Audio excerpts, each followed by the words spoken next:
Mémoire de l'âme et mémoire cellulaire. Alors, quand l'âme se réincarne, elle ramène au cœur même des cellules, dans le corps physique, toutes ses expériences, ses vécus, ses émotions, ses souffrances, ses blessures, ses contrats d'âme également, de toutes ses vies passées, donc des vies antérieures, ainsi que de toutes celles de ses ancêtres.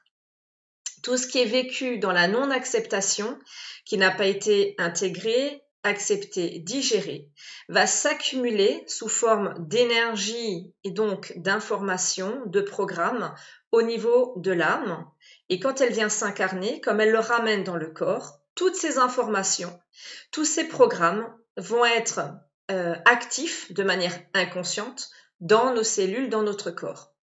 Ce qui signifie que dans nos cellules, nous avons tout un tas d'informations véhiculées de mes anciens karmas, de génération en génération, et qu'ils vont agir à mon insu dans ma vie, ce qui va provoquer des blocages, des maladies, des situations difficiles, réactiver des blessures de l'âme, des comportements, même des traits de caractère.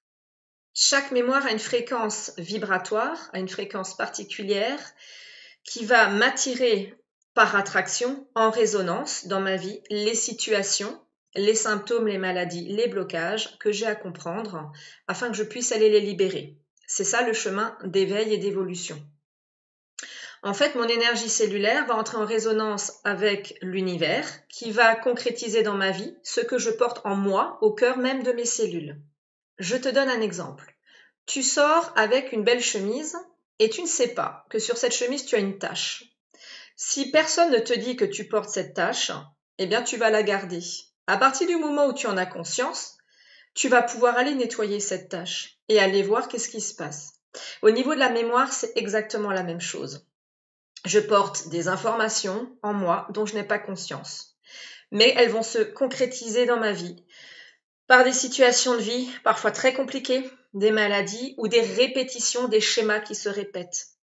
Dans mes cellules, je porte également, que cela vienne de mes anciennes vies ou de mes ancêtres, toutes les obligations, les interdits, les conditionnements transmis par les parents et les codes de la société. Il faut que tu dois, tu es obligé, tu n'as pas le droit. Toutes les peurs, les échecs, les secrets, les non-dits, les colères, les frustrations, etc. Toutes les morts, par exemple les enfants qui sont morts-nés, les avortements, les fausses couches, les morts qui n'ont pas été honorés, tout ça je le porte dans mes cellules. De même que toutes les façons dont j'ai pu être humiliée, trahie, subir des injustices, les façons dont les morts violentes que j'ai subies dans d'autres vies. Tout cela, je le ramène dans mes cellules. Mon rapport à l'autre, à l'homme, à la femme, à l'autorité. Ce qu'on appelle les blessures de l'âme. Je porte aussi toutes les loyautés, les croyances inconscientes qui viennent de mes ancêtres, de mes autres vies.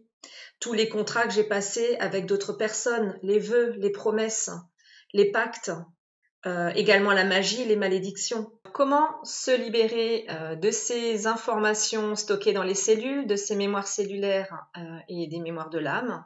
La prise de conscience ne suffit pas. C'est le début du travail. Simplement, il faut vraiment aller au cœur même de la cellule, à l'origine du blocage, au niveau karmique ou transgénérationnel, pour pouvoir aller libérer l'information. C'est le travail que je te propose de t'accompagner parce que je suis un observateur neutre et je ne suis pas dans l'émotionnel. C'est pour cela que je vais pouvoir aller remonter à l'origine de tes blocages au niveau de tes cellules et t'accompagner dans ce qui est possible d'être libéré.